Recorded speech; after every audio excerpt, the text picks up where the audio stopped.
Hello बच्चों, आज जो हमारा टॉपिक है डिग्री ऑफ डिसोसिएशन, जिसे अपन अल्फ़ा से रिप्रेजेंट करते हैं। ये होता क्या है? तो ये है basically it is fraction of 1 mole dissociated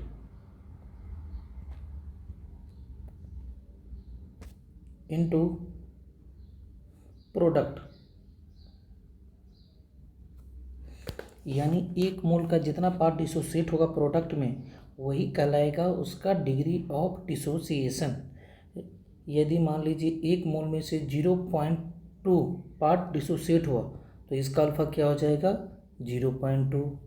late से अगर मान लीजिए 1 में से 0.5 पार्ट डिसोसिएट हो गया तो इसका अल्फ़ा कितना हो जाएगा? 0.5। अगर मान लीजिए यदि 4 मोल में से अगर मान लीजिए 1 मोल डिसोसिएट हो रहा है तो क्या इसका डिग्री ऑफ डिसोसिएशन 1 बोलेंगे? नहीं, अपने को देखना है 1 मोल में से कितना पार्ट डिसोसिएट हो रहा है। तो यहाँ तो जो हो रहा है वह 4 मोल में से 1 पार्ट डिसोसिएट हो रहा है, यानी 1 मोल डिसोसिएट हो रहा है। तो 1 में से कितना होगा डिसोसिएट? तो 1/4 हो जाएगा। तो ये आपका जो अल्फ़ा आएगा कितना आएगा? 1/4 आएगा। तो जहाँ पे 1 क्या है? जो पार्ट डिसोसिएट हुआ है, यानी नंबर ऑफ मोल्स डिसोसिएटेड। और 4 क्या है? जो हम इनिशियल मोल लिए हैं, इनिशियल मोल टेकन, इनिशियल मोल्स टेकन। तो ये अपने पास अल्फ़ा का फार्मूला आ गया। अल्फ़ा बराबर क्या आ गया? Number of mole dissociated into product upon initial mole taken. तो ये आपका डिग्री ऑफ डिसोसिएशन का जनरल फार्मूला आ गया। तो हम क्या करते हैं, ये मान लीजिए कोई एक बड़ा सा मॉलिक्यूल है एन, ये डिसोसिएट हो रहा है एन ए मॉलिक्यूल में। इनिशियल मोल मान लेते हैं इसका क्या है?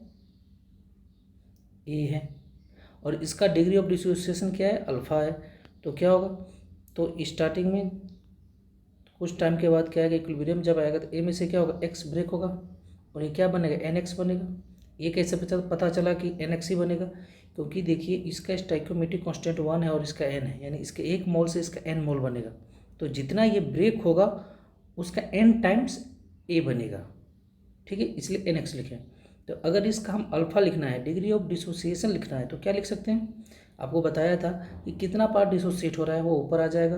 तो एक्स पार्ट डिसोसिएट हो रहा है, यानी ए मोल में से एक्स मोल क्या हो रहा है? डिसोसिएट हो रहा है। तो एक्स ऊपर, और ए कितना आ जाएगा? इनिशियल मोल कितना लिए हैं हम? ए, तो ए आ जाएगा। तो यहाँ से जो एक्स बराबर आ रहा है वो क्या आ रहा है? ए इंटू अल्फ़ा आ रहा है। तो जहाँ पे एक्स है, क्या हम वहाँ पे ए अल्फ़ा पुट कर सकते हैं? हाँ, जरूर पुट कर सकते हैं। तो यहाँ पे रख दीजिए ए अल्फ़ा। तो अपने को अगर देखें टोटल मोल कितना आ जाएगा एट इक्विलिब्रियम? टोटल मोल्स कितना आ जाएगा? तो टोटल मोल का मतलब क्या है? जो भी प्रेजेंट है रिएक्शन में सभी के मोल को ऐड करना है। तो अभी भी रिएक्शन में क्या है आपका? ए एन है और एन ए है। तो इस दोनों को अगर ऐड करेंगे तो क्या आ जाएगा अपने पास? A minus A alpha plus n A alpha. देखिए ए सभी में कॉमन है तो बाहर निकाल लीजिए। तो यहाँ से क्या जाएगा? 1 minus alpha plus n alpha. तो इसको अगर अरेंज करें तो ए इंटू क्या जाएगा? 1 plus n minus 1 into alpha. तो ये जनरल फार्मूला आ गया है टोटल मोल का। तो आप डायरेक्ट भी निकाल सकते हैं इस फार्मूला से। अगर मान लीजिए इनिशियल मोल दे रखा हो, आपको डिग्री ऑफ डिसोसिएशन दे रखा हो, तो आप स्टार्टिंग में डायरेक्ट इस फार्मूले भी अप्लाई करके आप निकाल सकते हैं। यहाँ पे एक टर्म ए, जहाँ पे क्या है आपका? Initial mole, initial moles. Alpha को अपन क्या बोलते हैं? Degree of dissociation, DOD, degree of dissociation. और एन क्या है? तो अगर हम बात करें significant of n, significant of n, तो अगर इसकी बात करें तो एन जो निकालने का तरीका है वो बेसिकली फार्मूला क्या है? Sum of stoichiometric constant of product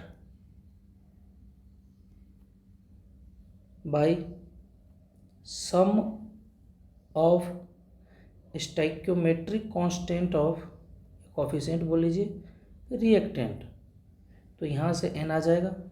अगर आपको इसके लिए रिएक्शन को बैलेंस करना पड़ेगा तो फर्स्ट बैलेंस देन आप n निकाल सकते हैं।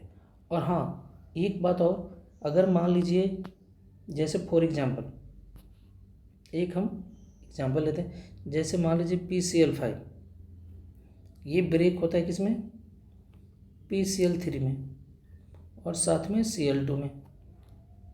ये तीनों क्या मान लीजिए गैस है, तीनों गैस होता है ये।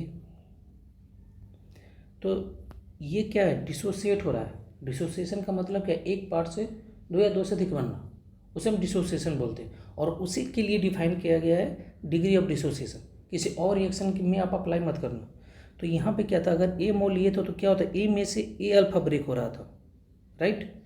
अगर स्टार्टिंग में अगर आप ए मोल लेते हैं तो उसमें से कितना पार्ट डिसोसिएट हो रहा था, मोल इंटू अल्फा, राइट। और उसके अकॉर्डिंग बाकी प्रोडक्ट आपका बनेगा। अगर क्या होगा, जब हम यहाँ पे स्टार्टिंग में इन अदर केस में हम स्टार्टिंग में इसका 2b मोल ले लें तो क्या होगा, तो यहाँ पे क्या होगा, 2b में से जितना इनिशियल है उसका इतना इंटू अल्फा ब्रेक होगा। तो यहाँ पे कितना ब्रेक होगा, 2b अल्फा। ये करेक्ट है।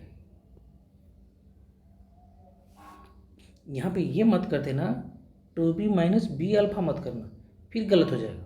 जितना हम इनिशियल मोल लिया उतना इंटू अल्फा ब्रेक हो रहा है, ठीक है। तो अल्फा के टर्म में अपन ऐसे लिखेंगे। तो ये जो PCl5 है ये हमारा वेल नोन रिएक्शन है। और इसका जो एक्सप्रेशन आता है Kp का, वो अपने को याद रखना चाहिए, क्योंकि कभी कभी डायरेक्ट क्वेश्चन इससे आ जाते हैं और कितनी बार आ भी चुका है। तो मान लीजिए इसका इनिशियल मोल कितना है, ए मोल है, इसका डिग्री ऑफ डिसोसिएशन क्या है, अल्फा है। और जो टोटल प्रेशर है इक्विलिब्रियम का, टोटल प्रेशर जो इक्विलिब्रियम का है, टोटल प्रेशर एट इक्विलिब्रियम मान लीजिए P है, तो आपको निकालना है क्या, Kp अपने को निकालना, राइट।